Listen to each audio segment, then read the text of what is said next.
wabarakatuh. Selamat pagi anak-anak. Gimana nih kabar kalian? Semoga sehat selalu ya. Bertemu lagi dengan Ibu dalam pembelajaran biologi. Nah, hari ini kita akan belajar materi biologi kelas 11, yakni tentang struktur dan jaringan tumbuhan. Nah, sebelum kita memulai pembelajaran, ada baiknya kita berdoa terlebih dahulu. Berdoa di hati kita masing-masing, berdoa dimulai.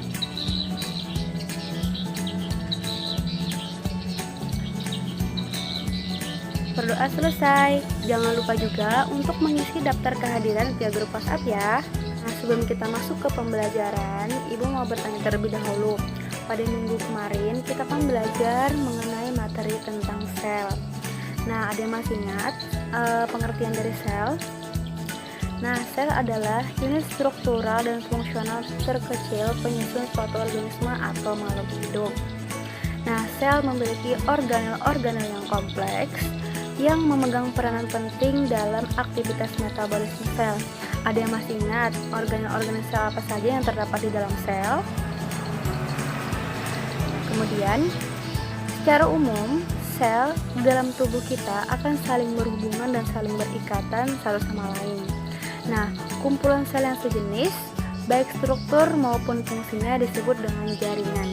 Nah, jadi hari ini kita akan belajar tentang jaringan pada tumbuhan. Untuk tujuan pembelajaran kita hari ini ada 3. Yang pertama adalah siswa mampu mengidentifikasi struktur atau ciri-ciri jaringan meristem dan juga jaringan dewasa yang terdapat pada tumbuhan. Yang kedua, siswa mampu mengidentifikasi fungsi jaringan meristem dan jaringan dewasa yang terdapat pada tumbuhan. Yang ketiga, siswa mampu menunjukkan letak jaringan meristem dan juga jaringan dewasa yang terdapat pada tumbuhan. Pertama, kita akan membahas tentang pengertian jaringan pada tumbuhan. Apa sih pengertian jaringan tumbuhan? Jadi, jaringan pada tumbuhan adalah sekumpulan sel tumbuhan yang memiliki bentuk, struktur, dan fungsi yang sama. Berdasarkan perkembangannya, jaringan terbagi menjadi 2. Yang pertama adalah jaringan muda atau jaringan meristem, dan yang kedua adalah jaringan dewasa. Nah, jaringan meristem atau jaringan muda ini itu selnya belum terspesialisasi dan fungsinya belum dapat dibedakan. Sedangkan pada jaringan dewasa itu sel-selnya sudah memiliki fungsi dan struktur yang khusus. Nah, kita akan membahas tentang jaringan meristem. Jadi jaringan meristem adalah jaringan yang aktif membelah dan belum terdiferensiasi. Sel-sel penyusun jaringan meristem memiliki ukuran yang kecil, memiliki dinding sel yang tipis, memiliki nukleus yang berukuran besar, mengandung banyak sitoplasma, tidak memiliki ruang antar sel, memiliki vakuola yang berukuran kecil, serta mempunyai sifat totipotensi yang tinggi. Lalu, apa itu pengertian sifat totipotensi?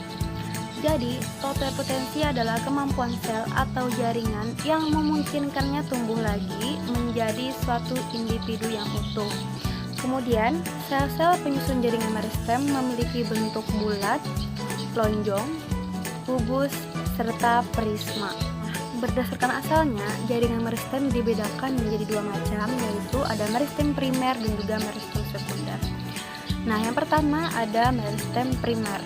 Jadi meristem primer adalah jaringan muda yang berasal dari perkembangan sel-sel embrionik. Jaringan meristem primer terdapat di ujung akar, di ujung batang. Aktivitas jaringan meristem primer mengakibatkan batang dan akar bertambah panjang. Dua yaitu mengenai meristem sekunder. Jadi, meristem sekunder adalah jaringan yang sel-selnya berkembang dari jaringan dewasa yang telah mengalami diferensiasi. Meristem sekunder itu biasa disebut dengan meristem lateral karena berada di samping organ tumbuhan. Aktivitas meristem sekunder itu menyebabkan batang dan akar membesar ke arah samping. Contoh meristem sekunder adalah kambium dan kambium gabus. Kambium sendiri itu terdapat pada akar dan batang tumbuhan dicotyledon atau tumbuhan berbiji atau berkeping 2 dan juga gymnospermae atau tumbuhan berbiji terbuka. kambium gabus terdapat pada kulit batang dan membentuk jaringan gabus yang sukar dilalui air atau tidak dapat dilalui air. Jadi, aktivitas dari meristem sekunder itu mengakibatkan tumbuhan bertambah besar ke arah samping. Berdasarkan letaknya, jaringan meristem terbagi menjadi tiga. Yang pertama adalah meristem apikal, yang kedua adalah meristem interkalar, dan yang ketiga adalah meristem lateral. Yang pertama adalah meristem apikal atau meristem ujung. Terdapat di ujung batang dan juga di ujung akar.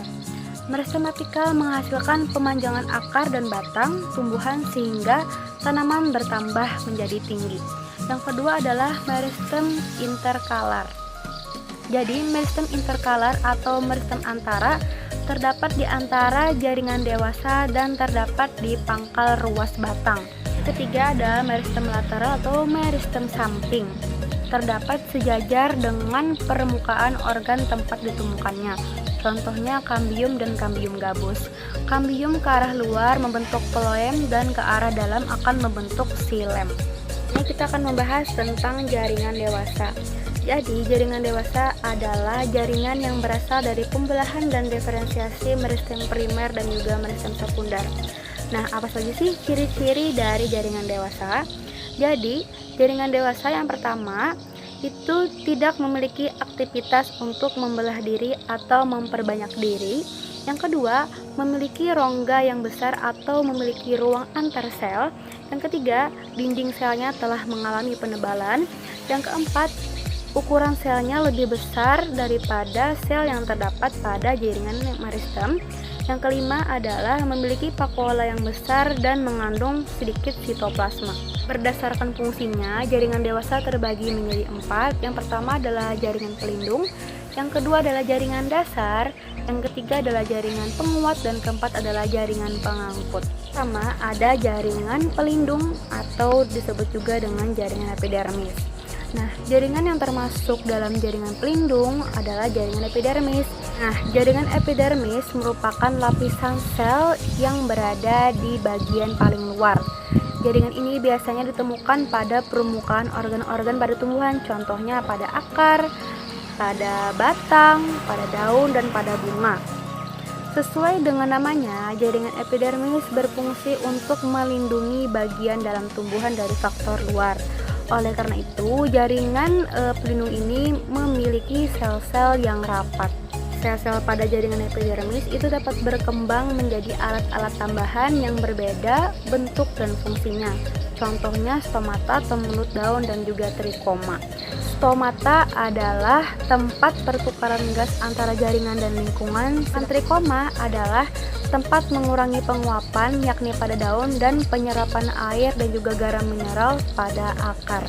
Selain jaringan epidermis yang terdapat pada jaringan pelindung, juga terdapat jaringan gabus. Nah, ketika tumbuhan sudah membesar, jaringan epidermis akan terdesak sehingga akan rusak dan juga pecah.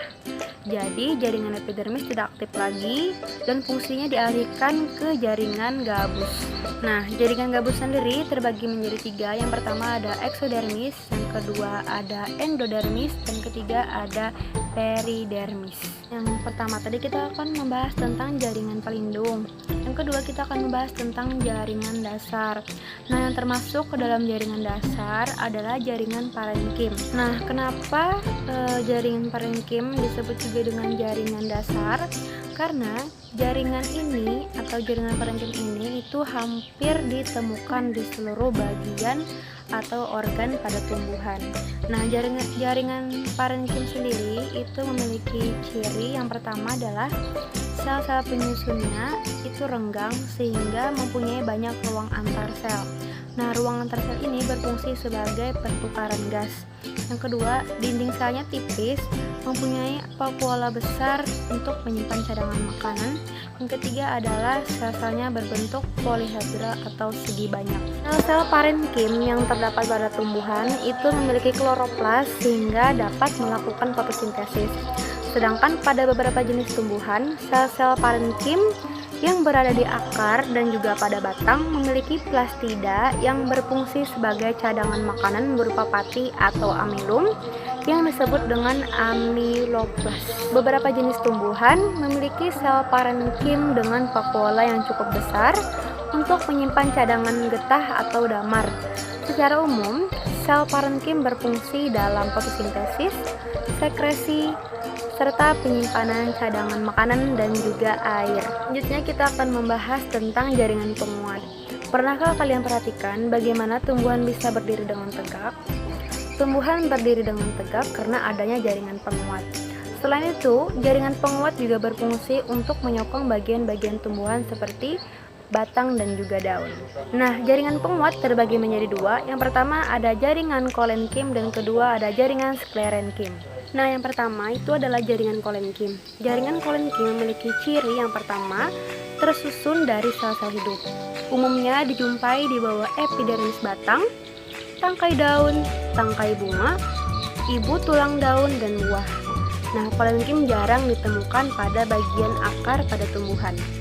Ciri jaringan kolenkim yang kedua adalah dinding selnya tidak mengandung lignin, melainkan mengandung selulosa, pektin, dan hemiselulosa sebagai penguat dan pelindung organ-organ tumbuhan yang masih muda dan juga bagian tubuh tumbuhan yang lunak.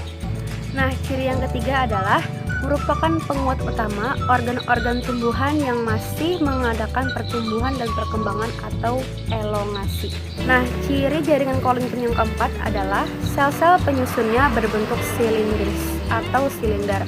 Bentuk silinder sangat cocok sebagai penguat karena memberikan kekuatan yang lebih dibandingkan dengan sel berbentuk batang. Jaringan penguat yang kedua itu adalah jaringan sklerenkim yang memiliki ciri-ciri yang pertama adalah tersusun atas sel-sel mati dan dinding sel yang tebal. Ciri-ciri jaringan sklerenkim yang kedua adalah hanya terdapat pada organ-organ tumbuhan yang tidak lagi melakukan pertumbuhan dan perkembangan.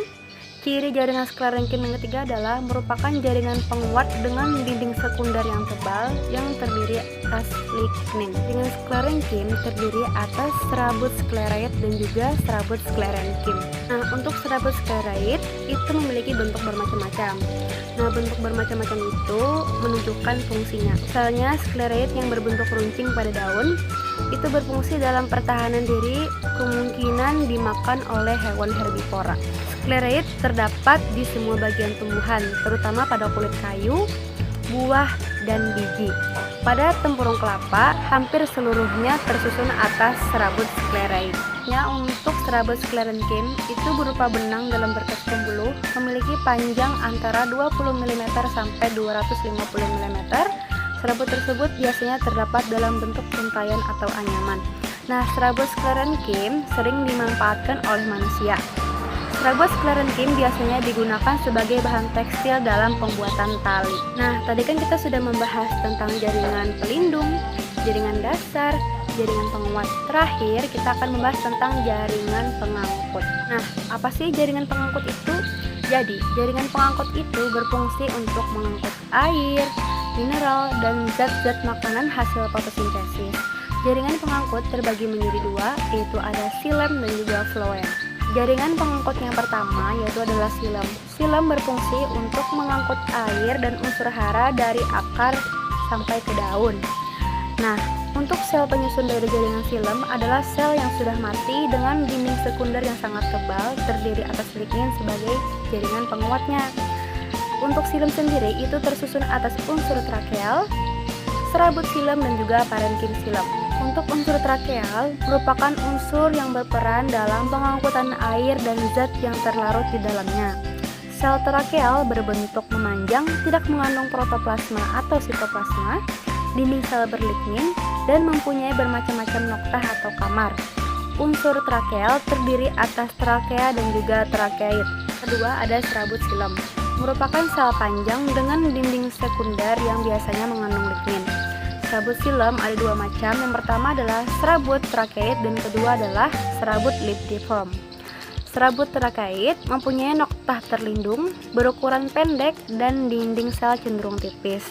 Sedangkan serabut libriform memiliki ukuran yang lebih panjang, memiliki dinding sel tebal, mempunyai noktah sederhana. Nah, yang selanjutnya adalah parenkim xilem.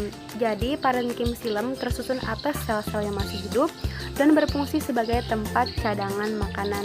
Nah, untuk jaringan pengangkut yang kedua yaitu adalah floem. Floem berfungsi untuk mengangkut dan mengedarkan zat-zat makanan hasil fotosintesis dari daun ke seluruh bagian tubuh tumbuhan. Floem tersusun atas sel hidup dan mati, yaitu meliputi unsur-unsur fibral atau sel-sel tapis dan komponen bulu tapis, sel penggiring, sel albumin, parenkim floem, dan juga serabut floem. Yang pertama adalah sel tapis. Sel tapis memiliki bentuk seperti tabung dengan ujung yang berlubang-lubang. Sel tapis ini saling berhubungan dengan sel tapis lainnya dan juga berlekatan antara dinding ujung sel sebelah bawah atau sebelah atas. Deretan sel memanjang ini disebut dengan pembuluh tapis. Selanjutnya adalah sel albumin yang terletak di dekat sel tapis yang merupakan sel parenkim kaya akan zat albumin. Sel albumin menyusun jari-jari empulur. Kemudian, sel albumin juga hanya terdapat pada tumbuhan gimnospermae atau tumbuhan berbiji terbuka. Yang sel albumin juga diduga memiliki fungsi yang sama dengan sel penggiring. Selanjutnya adalah parenkim floem yang terletak di bagian bulu tapis, berfungsi sebagai cadangan amilum, cadangan lemak, dan juga zat organik lainnya. Ini adalah serabut floem berbentuk panjang dengan ujung saling berimpitan. Nah, dinding serabut floem ini mengalami penebalan sekunder sehingga berfungsi sebagai penguat floem. Jadi, untuk pembahasan kita mengenai struktur dan jaringan pada tumbuhan itu sudah berakhir dan Ibu akan menyimpulkan. Yang pertama mengenai pengertian sel. Jadi, sel adalah unit struktural dan fungsional terkecil penyusun makhluk hidup yang akan membentuk suatu jaringan. Jadi, jaringan adalah sekumpulan sel yang memiliki bentuk, struktur, dan fungsi yang sama. Jaringan pada tumbuhan berdasarkan perkembangannya terbagi menjadi dua, ada jaringan meristem atau jaringan muda dan juga jaringan dewasa. Jaringan meristem itu berdasarkan asalnya terbagi menjadi dua, ada meristem primer dan juga meristem sekunder. Kemudian berdasarkan letaknya, jaringan meristem terbagi menjadi tiga, ada meristem apikal, meristem interkalar, dan meristem lateral. Sedangkan untuk jaringan dewasa, berdasarkan fungsinya terbagi menjadi 4 jaringan, yaitu jaringan pelindung, jaringan dasar, jaringan penguat, dan juga jaringan pengangkut. Jaringan pelindung itu terbagi menjadi dua, ada jaringan epidermis dan juga jaringan gabus, jaringan dasar atau jaringan parenkim, jaringan penguat ada jaringan kolenkim dan juga jaringan sklerenkim, dan untuk jaringan penguat ada jaringan floem dan juga jaringan xilem. Nah, sebelum Ibu mengakhiri pembelajaran, Ibu akan memberikan tugas, jadi kalian silahkan buat tabel mengenai jaringan yang terdapat pada tumbuhan di buku latihan. Silakan catat bagaimana strukturnya, apa fungsinya, dan di mana letaknya. Contohnya nih, misalnya Ibu memberikan contoh yang pertama adalah jaringan penguat atau jaringan kolenkim. Itu bentuknya atau strukturnya selnya memanjang, fungsinya sebagai penyokong tumbuhan dan letaknya pada bagian epidermis batang. Nah, jika belum paham silahkan tanyain Ibu di grup WhatsApp. Sekian dulu untuk pertemuan kita pada hari ini. Pesan Ibu, jangan lupa belajar di rumah, jaga kesehatan selalu, dan tetap di rumah aja. Ibu mohon maaf apabila terjadi kesalahan kata dalam penyampaian materi pada hari ini. Wabillahi taufiq wal hidayah. Wassalamualaikum warahmatullahi wabarakatuh. Dadah.